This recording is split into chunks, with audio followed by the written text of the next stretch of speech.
Before we start, I would like to thank you all for 218 subscribers. So keep on going with your silly dream by Piter on AO3.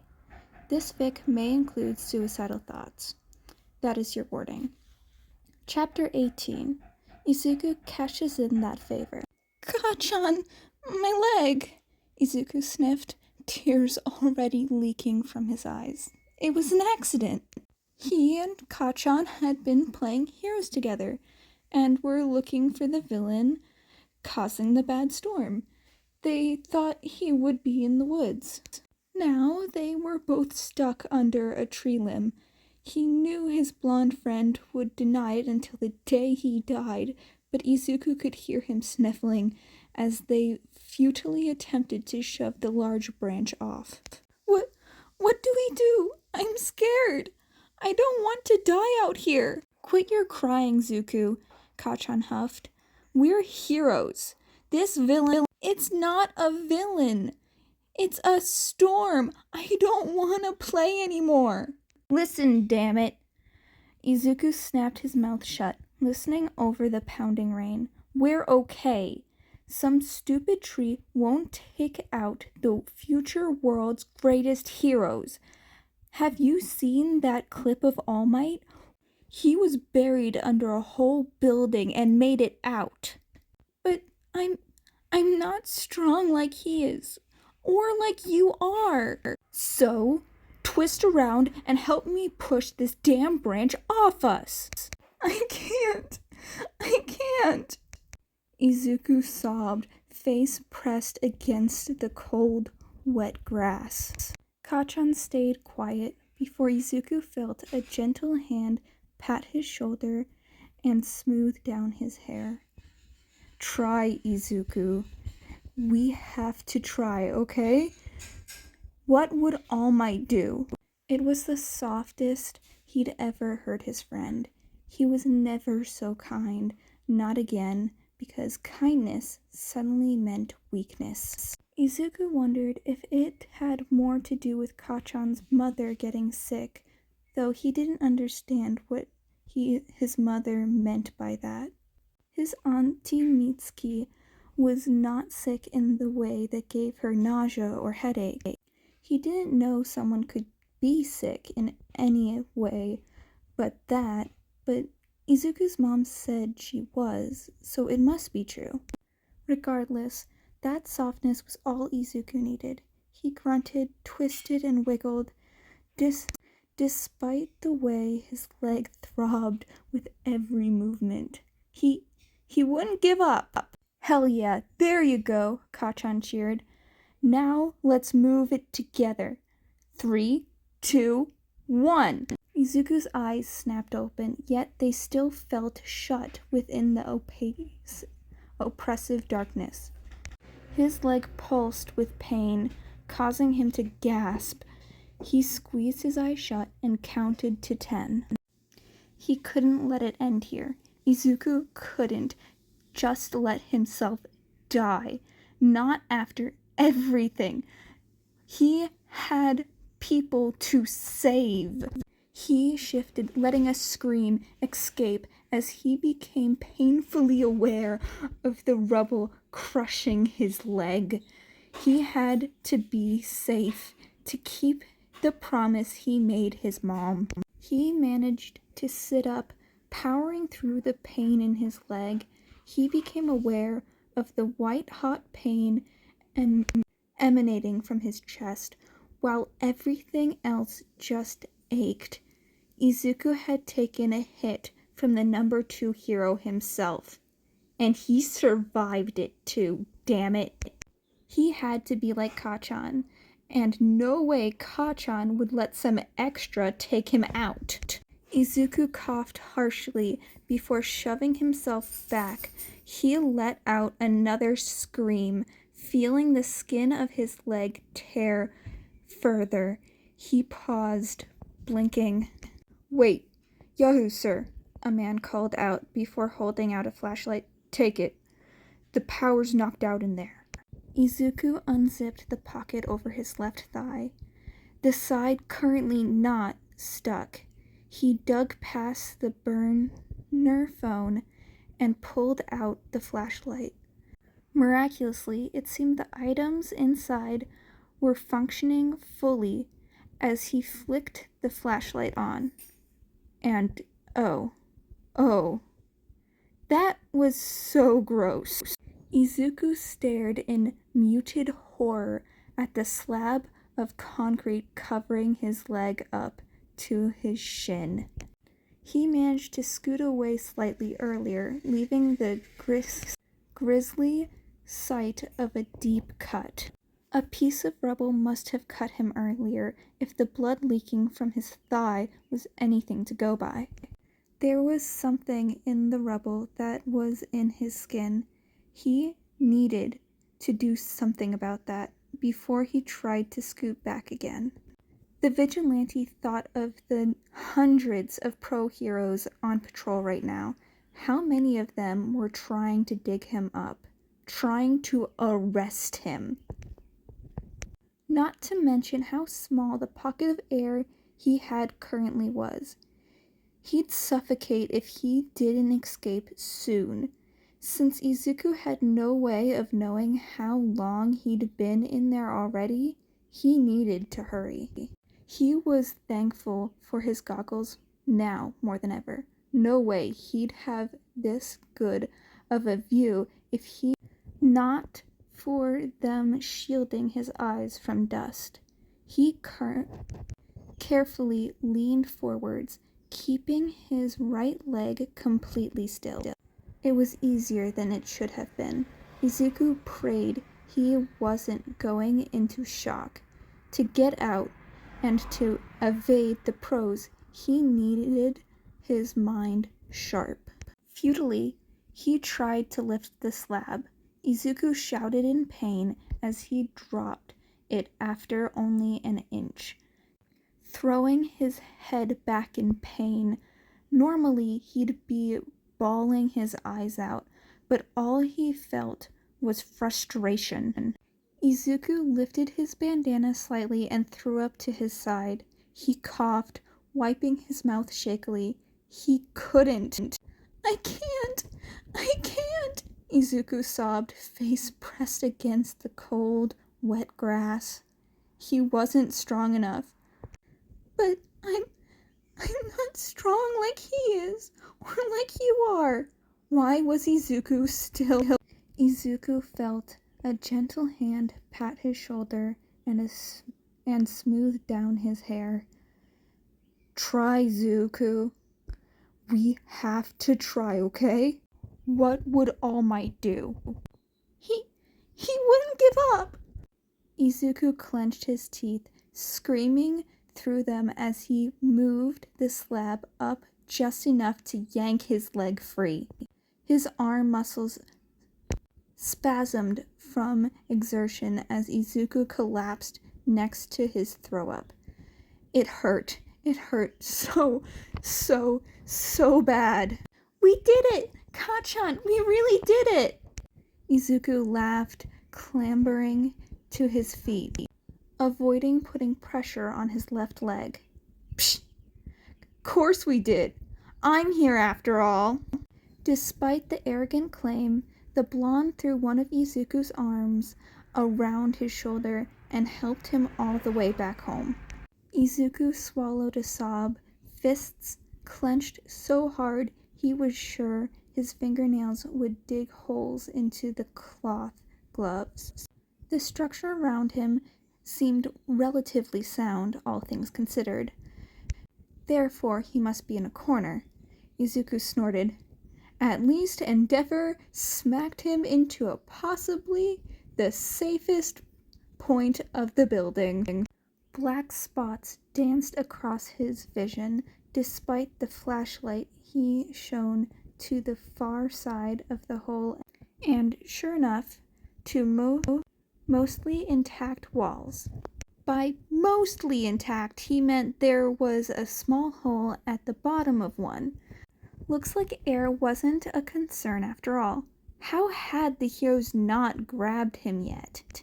A small brown cat with green eyes meowed at him from the other side. Cocking its head as if it had been waiting for Izuku. Slowly, the vigilante army crawled forward, leaving a trail of blood that couldn't be good. He'd need to patch himself up. Where even was he? Izuku held in a yelp as he forced his body up, putting practically his whole body weight against a wall. He was in a tiny alley, too small for even a dumpster. It was still dark outside, so it couldn't be past 6. The small cat meowed up at him, as if moving him along. Izuku took a minuscule step forward, knees almost buckling. Before he could limp further, the ground shook again, causing him to lose his balance. He hit the ground face first, arms too exhausted to catch himself. Aftershocks. This shaking, thankfully, didn't last a full minute. Izuku shuddered as he took in the building he had just been in, which had completely collapsed in on itself. He felt as if he may do the same, but there was suddenly a cat on his shoulders, and he didn't want to traumatize the poor thing by dying in front of it. He glared at the building and sighed. No way he was going to get that baseball bat back now. Izuku removed his goggles and bandana, shoving them into a pocket beside his knee, and putting the flashlight back next to his burner phone. He winced at the glass shards stuck in his hand from the bar as he removed his gloves. Ow. He stripped off his hoodie, tying it around his waist.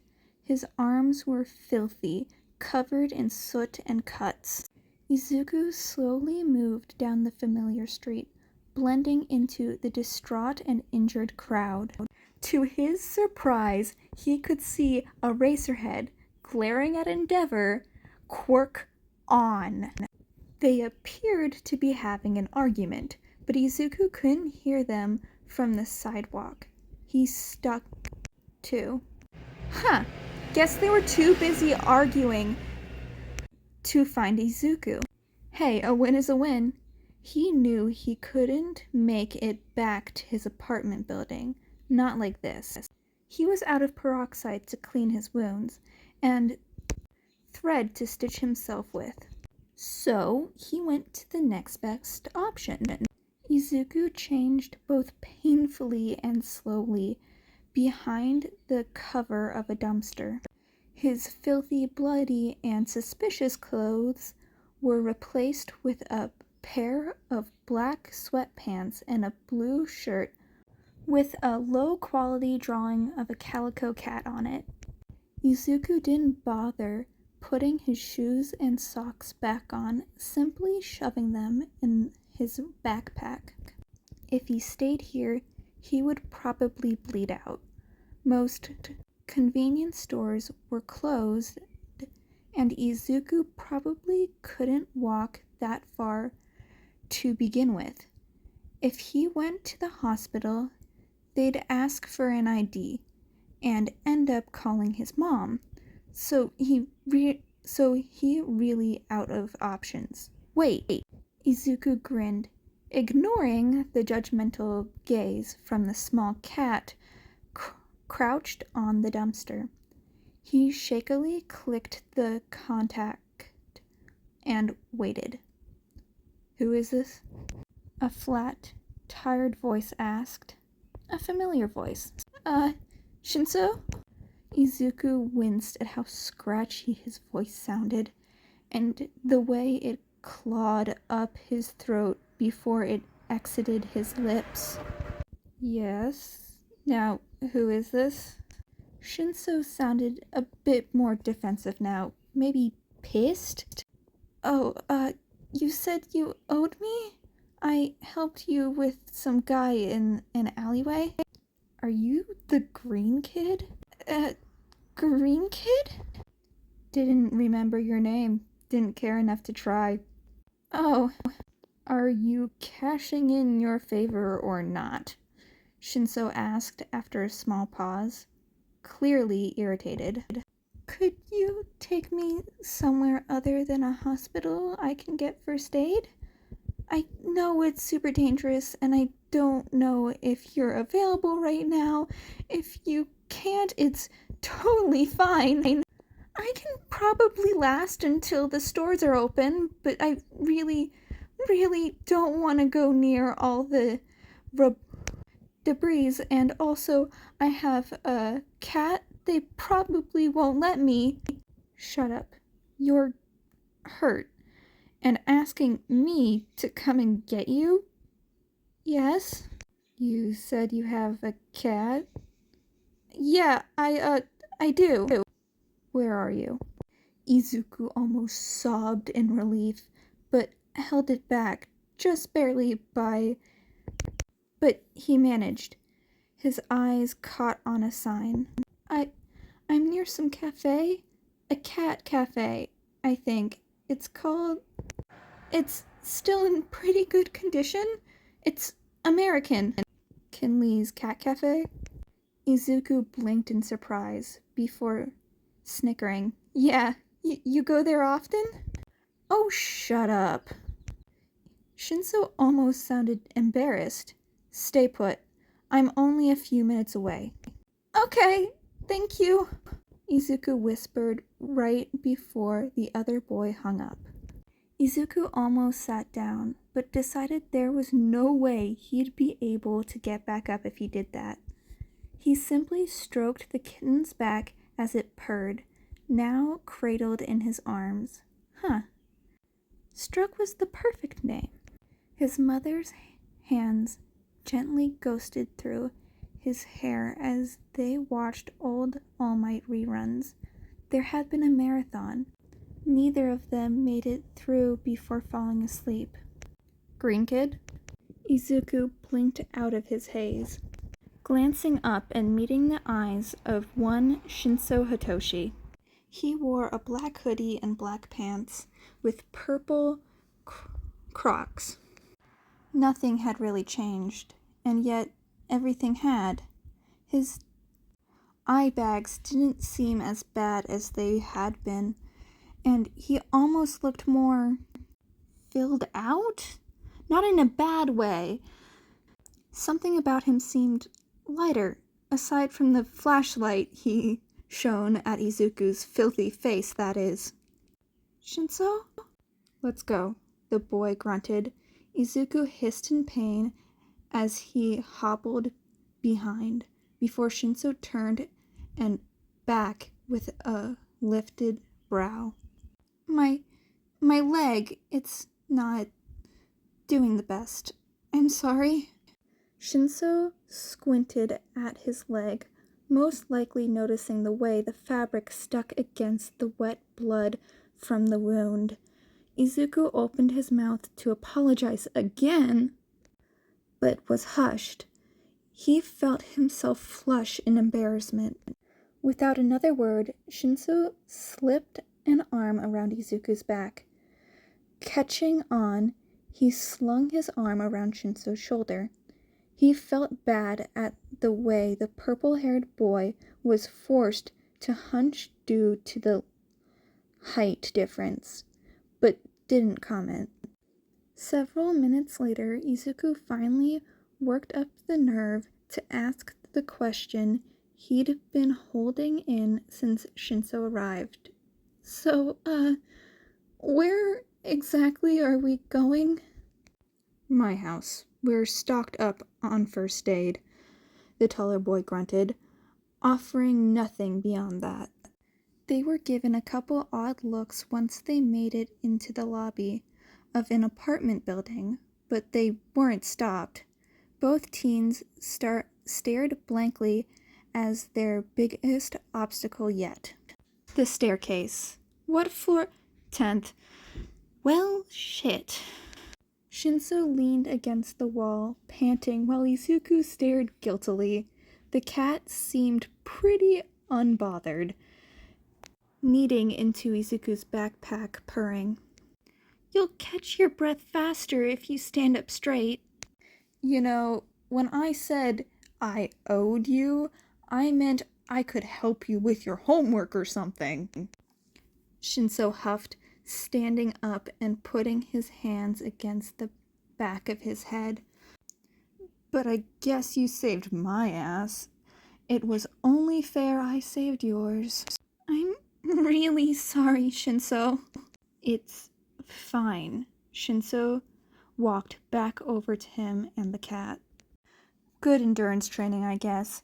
Now, we need to go stitch you up. Based on the amount of blood I'm covered in, don't apologize! Izuku smiled sheepishly. They finished the short trek to Shinso's apartment. He quickly unlocked the door. Inside was cozy. A TV sat on a few brown cabinets. A purple blanket laid against an ugly neon couch.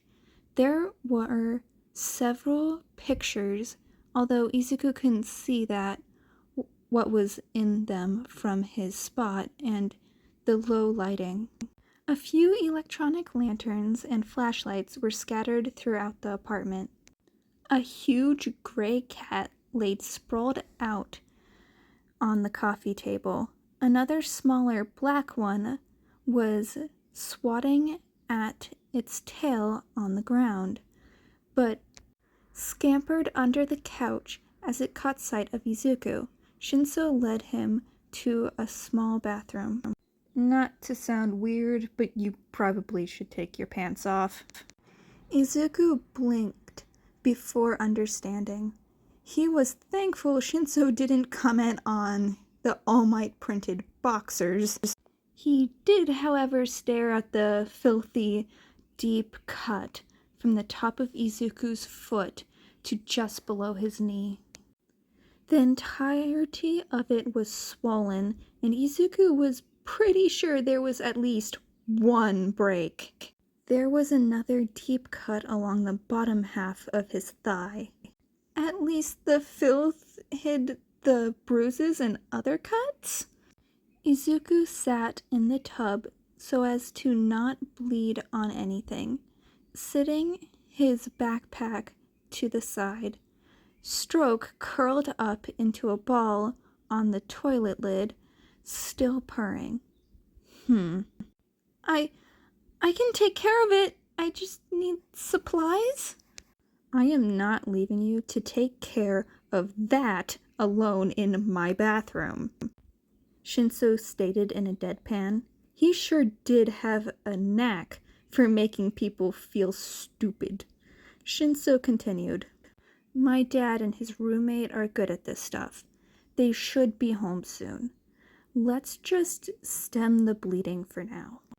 Thankfully, while long, it didn't seem to be incredibly deep aside from where Izuku had dropped it the first time. He felt a shiver go down his spine at the reminder. And so, that's how Izuku spent the next 45 minutes sitting in a stranger's bathtub in his boxers and a cat shirt, while they both watched Dance Moms on Shinso's phone. It was entertaining despite Izuku not understanding half of the words. Shinso, we're back! Izuku blinked at the mildly familiar voice, but brushed it off. Stay here. The green-haired teen waited awkwardly, wincing when he heard a loud gasp before two hushes silenced whoever it was. Finally, someone walked into the bathroom. Izuku's heart stopped, and he felt his jaw drop. He knew that hair, that stubble, that scarf. Eraserhead stared at him from the doorway. Hope you have a great day and enjoyed this story. Sorry for being late.